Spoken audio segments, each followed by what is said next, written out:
Welcome back to the Jonestead. I'm Mary. Today is Thursday, September 18th, 2025. And today I wanted to talk about why I think the upcoming economic collapse is going to be worse than what happened in 2008. I'm going to talk a little bit about what's going on now and go into some details on what happened in 2008 with the Great Reset, with the economic collapse that occurred then. And yesterday, the Federal Reserve lowered their interest rates by a quarter point to 4.5%. And that, of course, was reported. This specifically is on CNBC that I was reading this article on. And we've seen there's been a lot of pressure on the Federal Reserve from the administration and business leaders and the media to for the Federal Reserve to cut their interest rates in order to be able to put more money into the system to make it less expensive for businesses and for consumers to borrow. And unfortunately, from my perspective, I don't think that's the solution, because all that will do is it's going to get it's more quantitative easing, which just puts more liquidity into the economy, and then that results in inflation. And we have all these other aspects to the economy going on, where we're seeing more and more job layoffs. So no matter how low the borrowing rate is, if people aren't employed, they don't have the means to borrow. And then then you don't want the banks to put out less requirements for borrowing. And that's where we saw a big mess in 2008. And I'll talk about that a little bit later. So again, you're just going to see more inflation across the board, which is just going to be counterproductive to improving the economy. So one aspect to another aspect to them reducing the interest rates is it does lower mortgage rates a little bit, and so the current mortgage is 6.37% for a 30-year mortgage. But the problem is we are in the middle of such a housing bubble. People can't afford the houses. So no matter how low it is to borrow, how low the cost of interest for borrowing on a 30-year mortgage, people can't afford a $500,000 to $600,000 starter home. And so you have that's a whole nother aspect where we're seeing the housing bubble. And we all know what happens with bubbles. Eventually bubbles burst. And then when everybody has to go into cleanup mode on that. So we're seeing recessionary signs in all sectors of the economy. And as I was saying, it looks now, especially in the housing area, that we've seen this bubble grow and grow and grow. And the prices of housing have gone up so quickly. It's really quite astounding. And what people then become accustomed to thinking not too long ago that, gosh, a $300,000 house, that's like $1 million house. Well, now it's $600,000 is kind of a standard thing now. And that used to be, only very wealthy people had homes that cost that much. So we had some specifics. What's going on in the housing market right now that I wanted to talk about is in Housing Wire reported on the U.S. Census Bureau report specifically, and this came out September 17th, where there was a report that housing starts plummeted 8.5% in August. Now here, this is interesting. Single family starts dropped 11.7%, but multifamily rose 15.8%. So isn't that interesting? And we all wonder why all these multifamily units are being built everywhere. I don't think we wonder that much anymore. So, but overall, building permits hit the lowest since May of 2020 at 1.1 million. So that's not a good sign for the housing industry. And again, until the costs come down, but then of course the cost of building is increasing and regulations, so that all gets passed on to the consumer. So that's a hot mess, as some say. And then, as I was saying before, this could lead to riskier loan practices, and that is reminiscent of what happened in 2008 in the Great Recession. And specifically, those of you, I'm sure a lot of you remember it. We lived through it. Some of you didn't, or you weren't impacted by it, but it really impacted people across the board, whether you were in the real estate industry, because or banking industry, lending industry, and it hit people in their 401ks big time. And a lot of people never recovered from that. They just had to start from scratch. And so what happened then was you had mortgage-backed securities tied to U.S. real estate and derivatives collapsed, which led to a liquidity crisis. And you had what happened. You had very loose lending practices. People could get loans for $400,000 homes that didn't have to document their employment.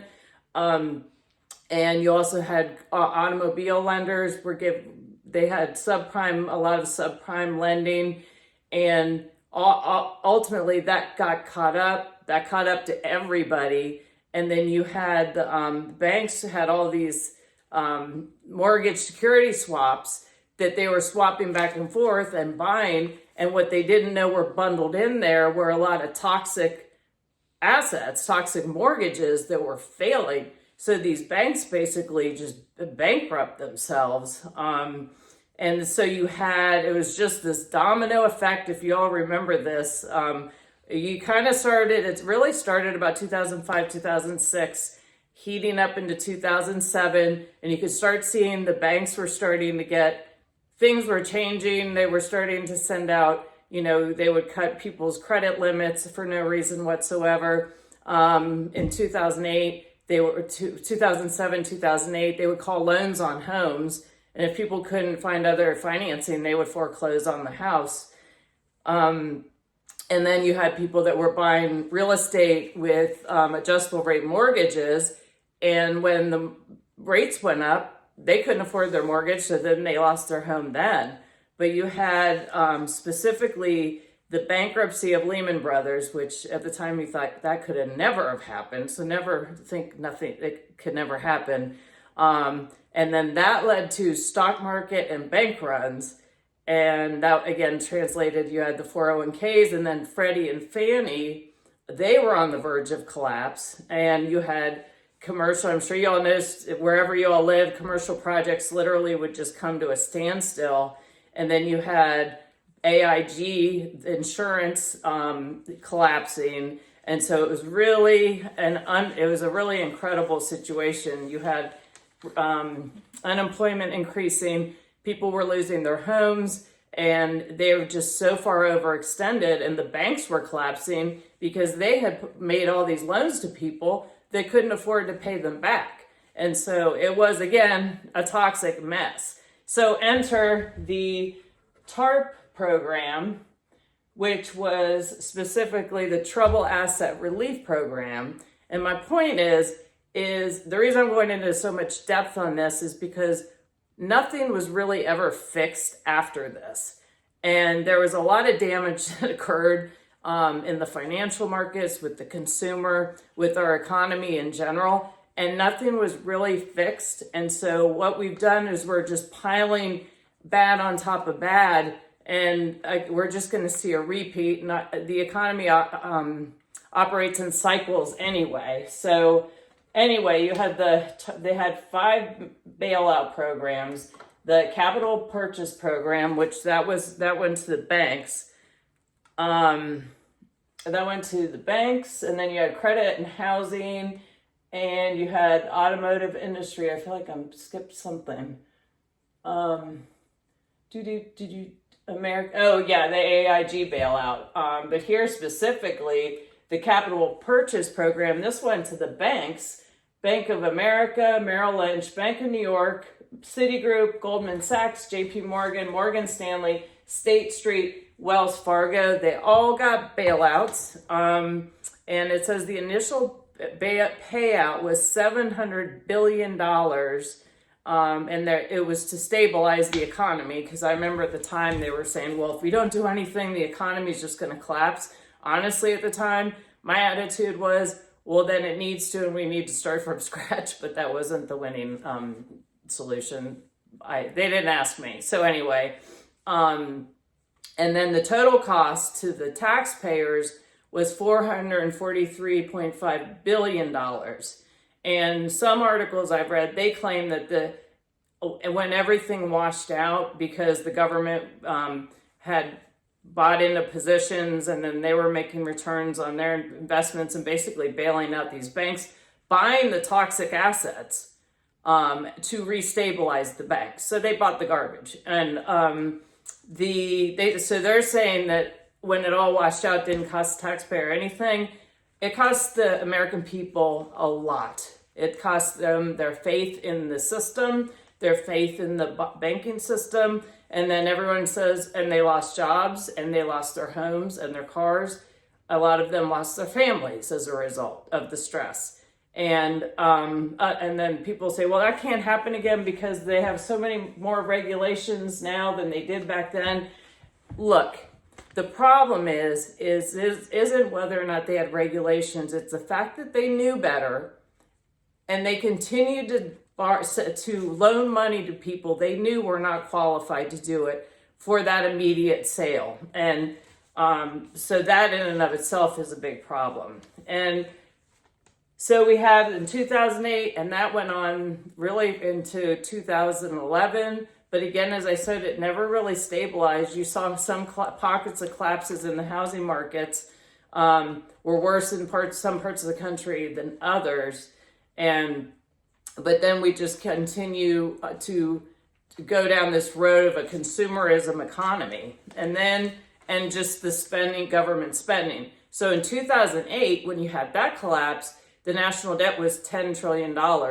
Today it's $37 trillion, and the government continues to keep spending. And during COVID, the government printed and sent out about $931 billion in COVID bucks to the American people.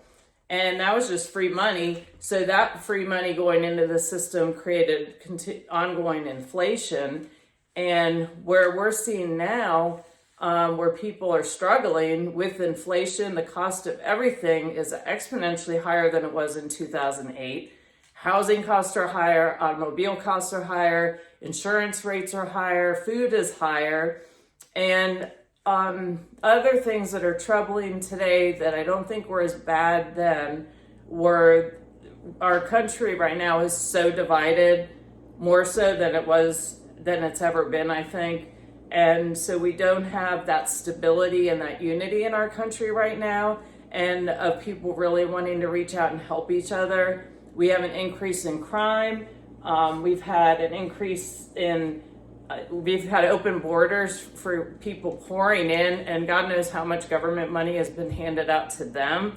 And the other thing is, not only is our government in a tremendous amount of debt, and if you include those unfunded liabilities, it's more like $105 trillion. Some say it's higher than that. I've seen $155 trillion. But the Americans, their consumer debt is significantly higher.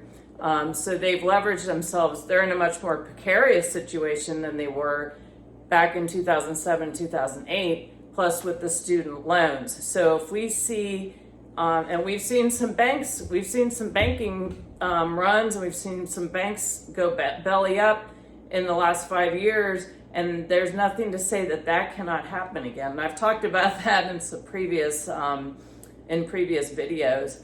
And the average consumer debt per household is $62,000. I think the average vehicle, if people are buying a new vehicle, is $50,000. So this is why, after seeing what happened in 2008, seeing so many of the flashing red light signals today, and it's even worse in my opinion than it was then. So the recovery, the damage is going to be far more reaching and worse, and the recovery is going to be even more difficult because of the lack of jobs, and that are with dealing with AI and trying to bring back manufacturing into our country, and we don't have that here yet. So that's why I always feel it's important to get this information out so that people are prepared and are aware what's going on, and just don't not believe, and sorry, Kona's barking, but don't believe every rosy story you hear. You need to scratch below the surface to make sure that you're protecting yourself and your family. So hope you find this helpful. Look forward to talking to you all again soon. Have a great night.